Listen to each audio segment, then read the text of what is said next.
Olá, salve, salve, galera da educação do Distrito Federal. Estamos aqui novamente para mais um diálogo pedagógico. E hoje, com uma das figuras mais polêmicas, mais amada, mais conhecida da educação pública do Distrito Federal. Não é possível que você não saiba quem é essa pessoa. Vou receber aqui na minha casa com muita alegria, porque a gente admira demais o trabalho dela, professora Vânia Rego. Muito obrigada pela sua presença. Eu é que agradeço o convite. Aposentada, mas é uma aposentada que trabalha mais do que tudo, né? Então, vamos começar o nosso diálogo. Só que antes disso, eu quero apresentar para quem não conhece um pouquinho da biografia da professora Vânia Rego. Então, Vânia é mestre em gestão e políticas educacionais pela Universidade de Brasília, está aposentada da Secretaria de Educação do DF, onde ela exerceu a docência, direção de escola, de forma eleita, porque ela não foi indicada, já foi, né, na gestão democrática. Ela foi também articuladora do Centro de Referência em Alfabetização. Depois ela se tornou subsecretária de Educação, foi sócia fundadora do Centro de Educação Paulo Freire, em Ceilândia. Foi também analista sênior do Sebrae Nacional, de onde é autora dos referenciais educacionais.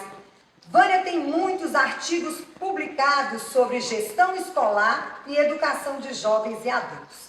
Além disso, por quase 2 décadas, Vânia contribui com a preparação dos candidatos e profissionais de educação do DF. É contigo mesmo que a gente quer falar, hein?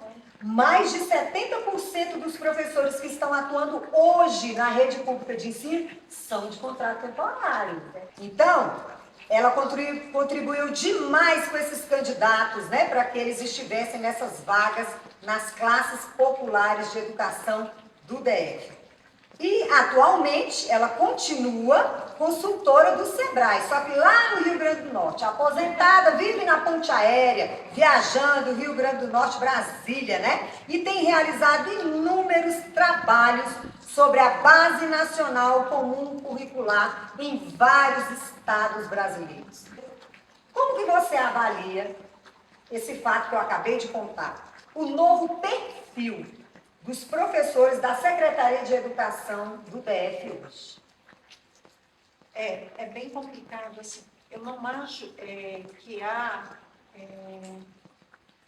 uma preocupação hoje dessa última década, né, de fazer com que esse professor realmente seja efetivo.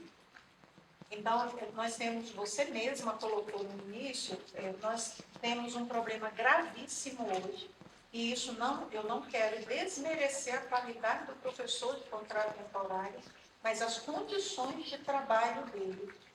Ele trabalha numa vulnerabilidade muito grande do ponto de vista da relação do trabalho, né? Ele é temporário.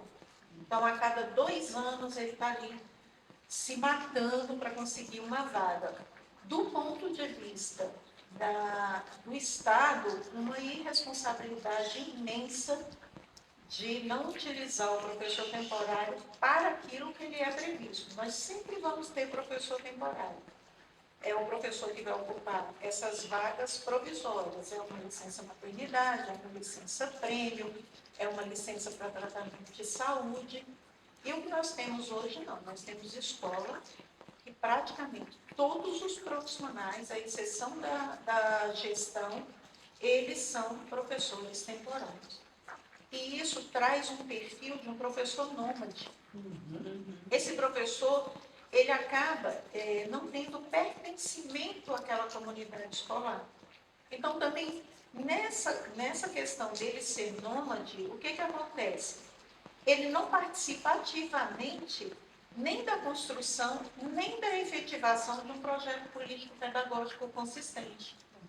Porque para eu ter um projeto político-pedagógico consistente, eu preciso que esses atores sociais, né, esses profissionais de educação, eles concebam, ajudem a conceber, mas eles também acompanhem, monitorem, Então, isso me preocupa demais, essa vulnerabilidade do ponto de vista da relação trabalho, essa irresponsabilidade do Estado, e eu tenho abordado muito que essa questão, ela foi meio que maquiada no senso comum, como se teto de gastos fosse algo muito saudável.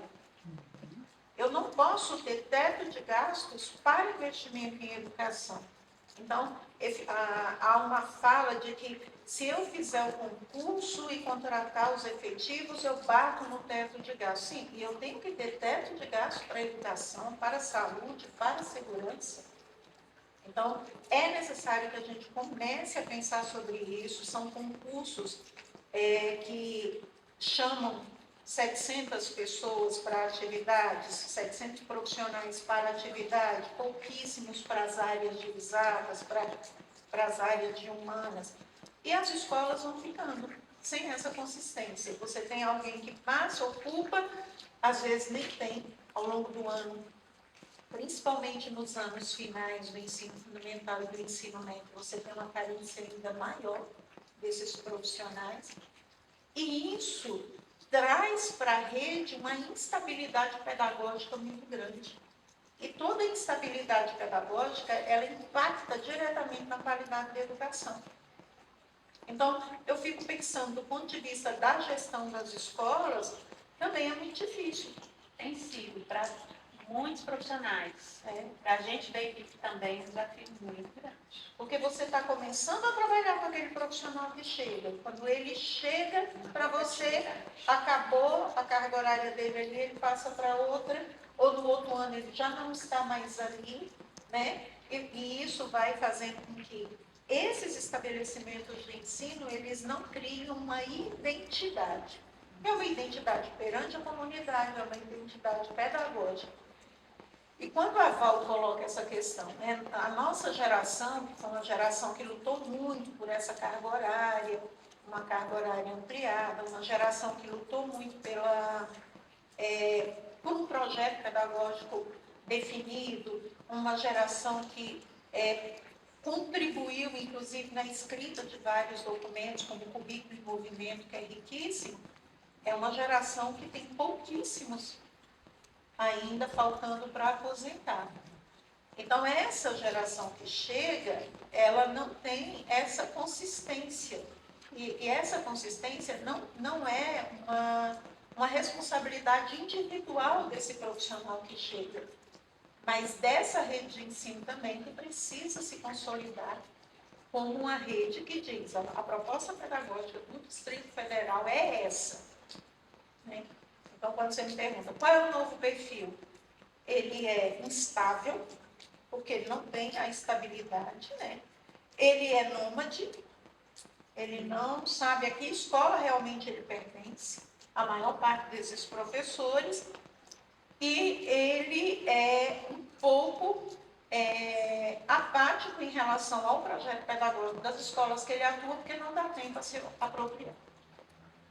E qual o papel do Sindicato dos Professores na manutenção desse nosso legado, dessa nossa história, dessa construção? Recentemente, o pessoal do sindicato me chamou para uma formação num domingo. Foi muito boa, era uma manhã inteira, era um domingo, numa chácara aqui afastada com novos professores, que era para falar de políticas públicas educacionais. E foi muito bom, porque muitas vezes a gente tem que compreender que a militância, ela exige de nós uma luta para além de corporativa. Porque a nossa função, que não é missão, a nossa função docente e de profissional de educação, nas diversas áreas que atua, ela é função social. E isso tem que extrapolar o corporativismo. Então, para nós, e acredito que enquanto Simpro também, a fundamentação acerca de segurar uma proposta de currículo, o Simpro tem feito muito bem essa defesa da questão do professor efetivo, realmente, E isso eu não estou dizendo que nós vamos abandonar as questões salariais, né? Nós estamos no último ano do Plano Distrital de Educação. A partir do ano que vem já é um novo plano, com 10, esse atual tem 20 metas, né?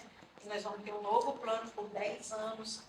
E a meta 17, que é a meta que fala das questões salariais, de a gente ter a média dos salários de carreira de educação superior no DF, ela não foi cumprida. Então, sim, tem essa função, mas é muito para além disso, sabe? Essa consistência profissional, pedagógica e social, ela precisa também ser mais consolidada. E ela passa pela nossa formação continuada, você acha isso?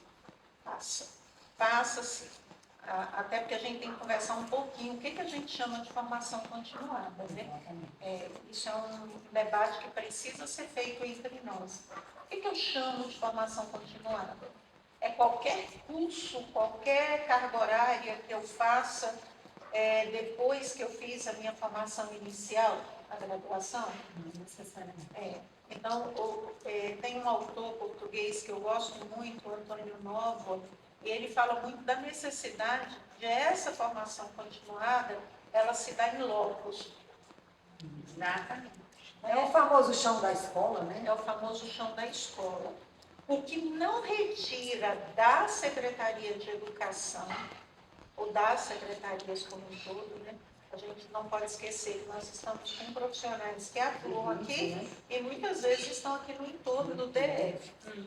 Então, o que não retira é o norte dessa formação, a responsabilidade de garantir as condições para que essa formação ocorra.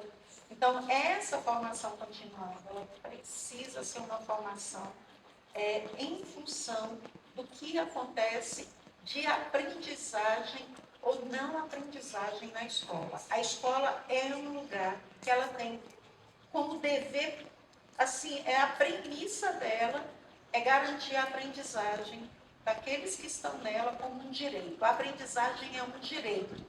Na escola pública, nós temos que ter isso como um direito dos estudantes, um dever do Estado, mas que não nos exime também. Nós não estamos assim, vou lavar as mãos porque o Estado não está cumprindo e eu lavo minhas mãos.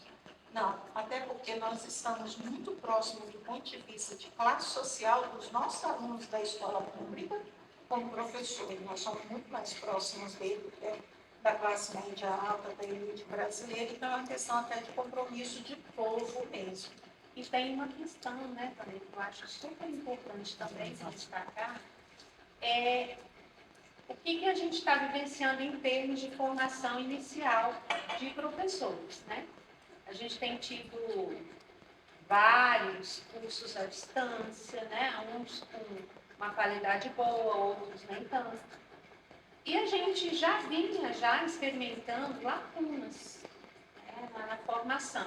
Com o aumento, né, dessa formação, e a gente está experimentando, pela fala dos próprios professores, né, uma dificuldade muito grande de saber o que ele vai mesmo fazer com aqueles alunos. Aí chega na escola, a gente encontra muita gente nova, como você falou, às vezes um corpo docente também, né, iniciando nessa carreira magistério, e a gente tem o tempo da formação continuada, mas como aproveitar esse tempo na escola se a maioria dos professores, né, eles estão chegando agora na carreira docente? Essa questão da formação inicial, ela é algo precisa estar muito garantida como política pública também. Um país que se pretende forte, uma nação que se pretende forte, ela investe muito nessa formação docente.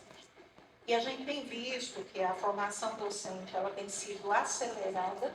Antes você formava um professor em 4 anos, né? Hoje você tem uma formação acelerada. Você ainda tem editais que permitem que o profissional ele venha com uma complementação pedagógica, o que eu acho gravíssimo também, principalmente na área da pedagogia. Então, essa formação inicial, ela precisa ser revista também enquanto política de Estado brasileiro que envolva o Ministério da Educação. Há um apagão docente hoje. Nós temos um apagão docente. Né? Por ser uma carreira que não é tão valorizada, você tem muitas vezes cursos também empobrecidos em função disso, e você tem um profissional que ele chega realmente na escola despreparado. Né?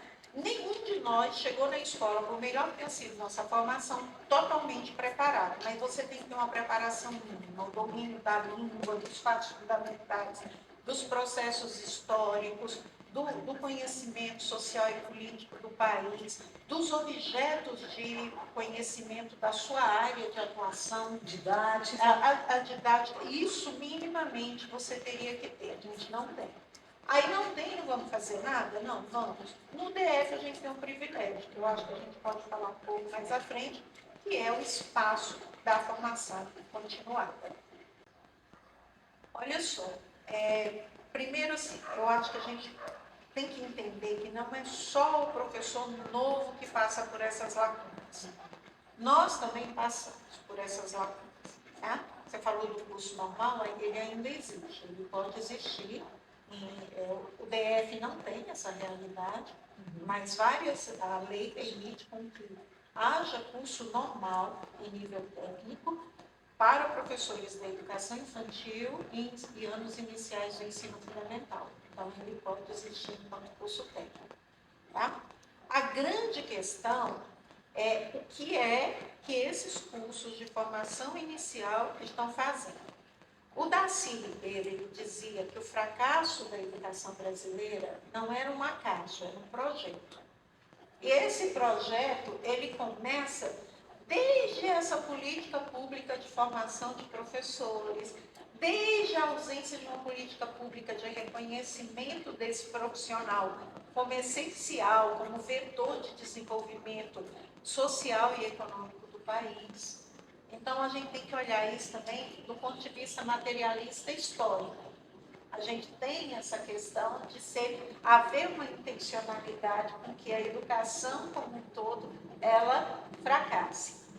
Mas eu gosto muito quando o Gramsci, ele fala assim, olha, essa escola que está posta aí, tá? Para ela reproduzir um modelo social, ela é uma microestrutura fundamental para você construir contra ideologias, contra hegemonias, que você possa fazer desse espaço um lugar de intelectualidade orgânica.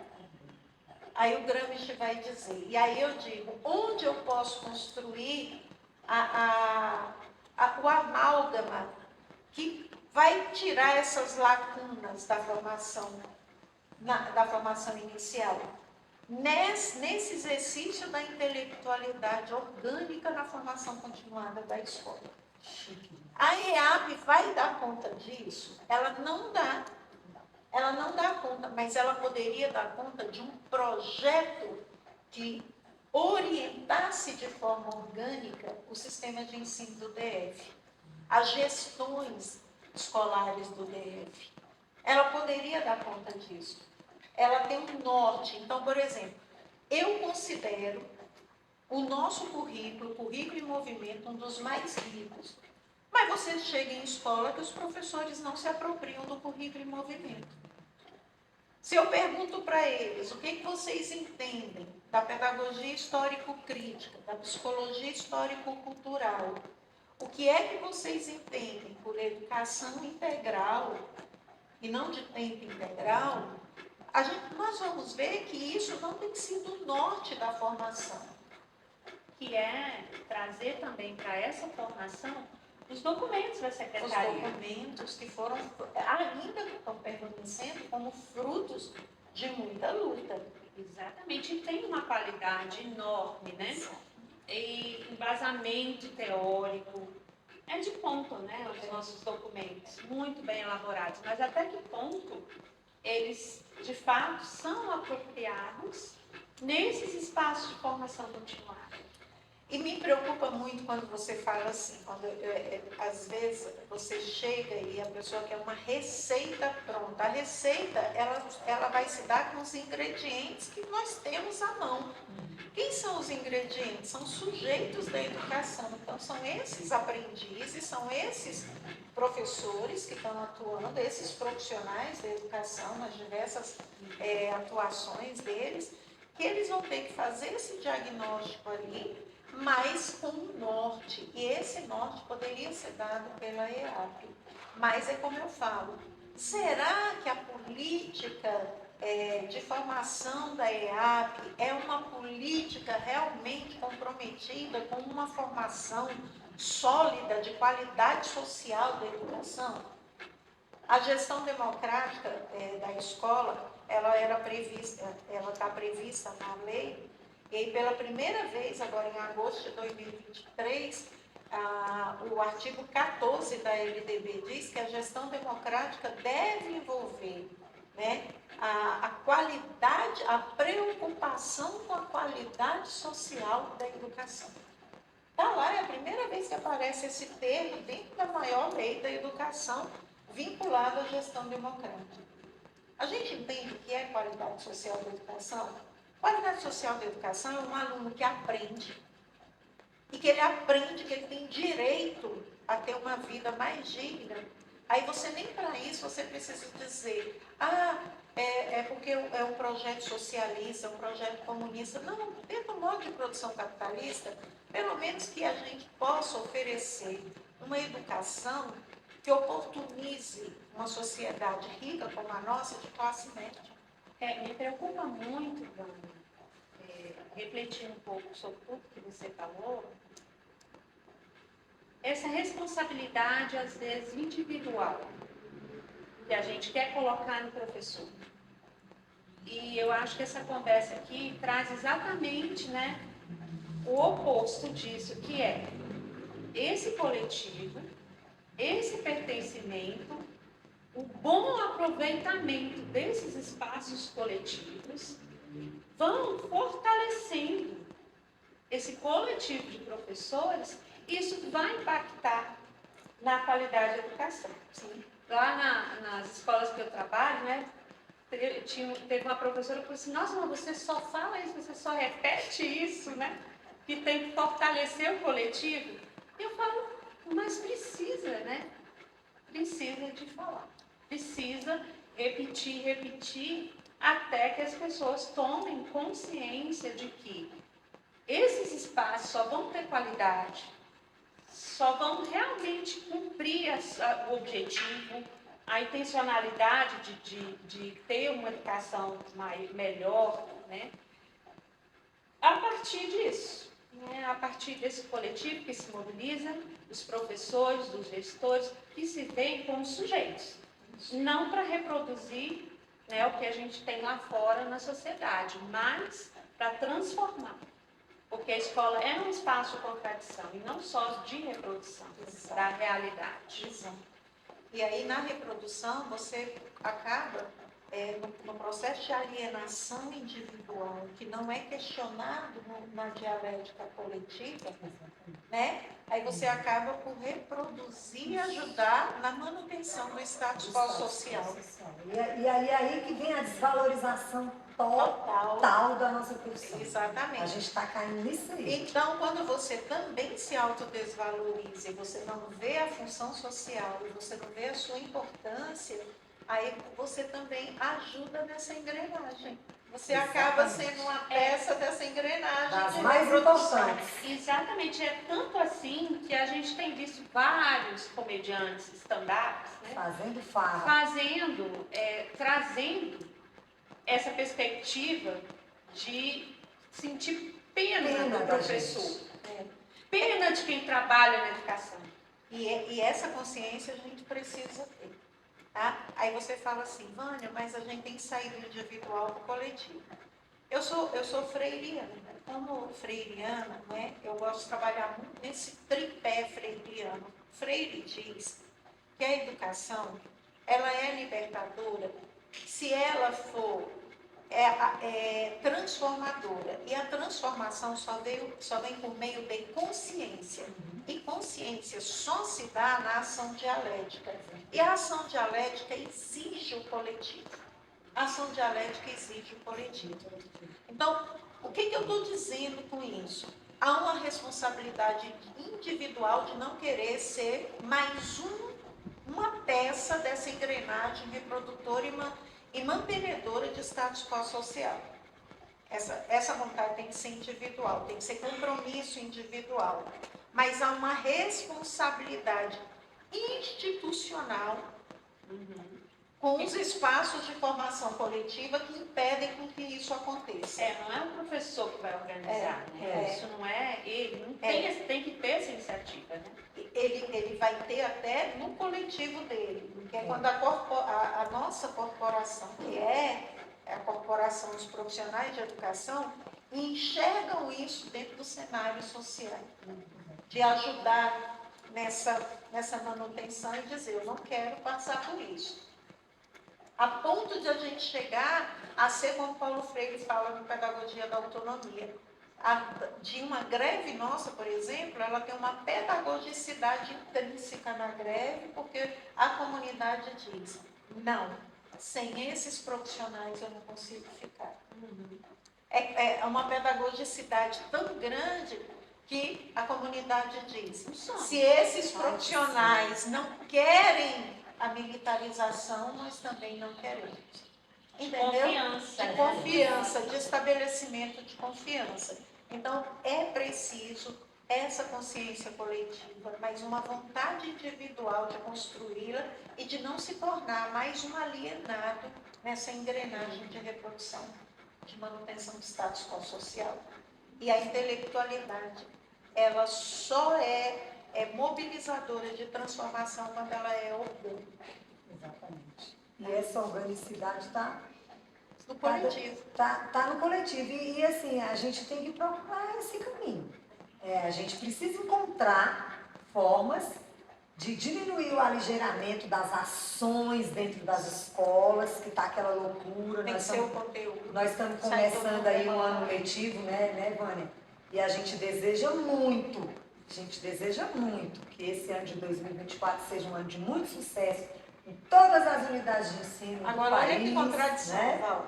Vocês falam, nós temos tantos mil professores contrato temporário. Aí a semana pedagógica começa sem os professores do contrato temporário. Sem a formação. Aí é preciso uma pressão enorme para enxergar que esse profissional tem de participar.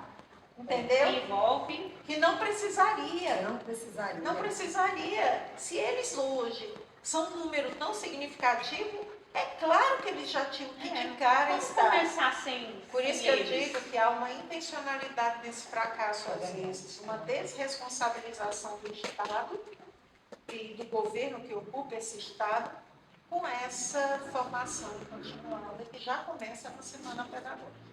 Na verdade, para ter uma educação de qualidade, a gente vai ter que nadar muito contra a maré. É uma correnteza muito forte. Nós né? estamos nadando. Mas a gente está nadando já tem um tempo. A gente está nadando e eu não sou daquelas que desacreditam. Eu não sou daquelas que desacreditam. Por quê? Porque nós somos fruto dessa escola, tá? E hoje ela pode não ser ainda melhor, mas ela já é mais universal do que foi para mim, da minha geração, e ela já é mais universal do que foi para... O acesso está garantido, agora nós vamos buscar a qualidade social. Tá? Perfeito. É isso. É isso, né, gente? Coisa boa conversar com você. Nossa. Maravilha. Dava para jantar. Dava até para jantar depois do café, porque assunto aqui não falta, né? Se Diálogo pedagógico. Se quiserem pagar um vinho, eu converso com ela. Vou pagar um vinho. Já marca a próxima. Já está marcado o vinho. Porque eu acho lindo, Vânia, vou falar para você. Eu sou uma professora apaixonada pela minha profissão. Eu acho lindo o professor que sabe dialogar sobre o seu trabalho. Sabe? Tem que ter repertório. O professor tem que poder sentar e conversar sobre o seu trabalho, sobre a sua profissão. Quer ver uma coisa que me irrita, Val? Uma coisa que me irrita é alguém chegar e falar assim, Ah, você é sofressora? Eu falo, eu já sofri para você. Me respeite, eu sou professora da rede pública de ensino. Me respeite, eu não sou pega no laço. Eu sou formada para isso. Como diz o moço lá do Nordeste, deixe ela, gente. Deixe ela. Deixe ela. Mas é isso, amiga. A gente, com muito orgulho, recebemos você aqui no nosso canal pedagógico. Professores em Movimento, você é convidado a movimentar. Vamos movimentar esse pessoal. A gente precisa movimentar a nossa categoria no sentido de que a gente tem que refletir sobre todas essas questões que estão acontecendo aí e a gente, às vezes, nem se dá conta que a gente está fazendo parte de uma grande engrenagem para acabar com a gente, para acabar com a nossa profissão. E não vai acabar. E não vai, porque nós não vamos permitir, estamos aí, né, para movimentar isso aí. Estamos juntas? Como é que o pessoal faz assim, ó? Juntinhas aí nessa luta, hein? Juntinhas. Um grande Esperando beijo. vocês. Esperando vocês. Não percam o nosso vídeo. Não percam o nosso vídeo. Beijinho, beijinho. Tchau, até a próxima.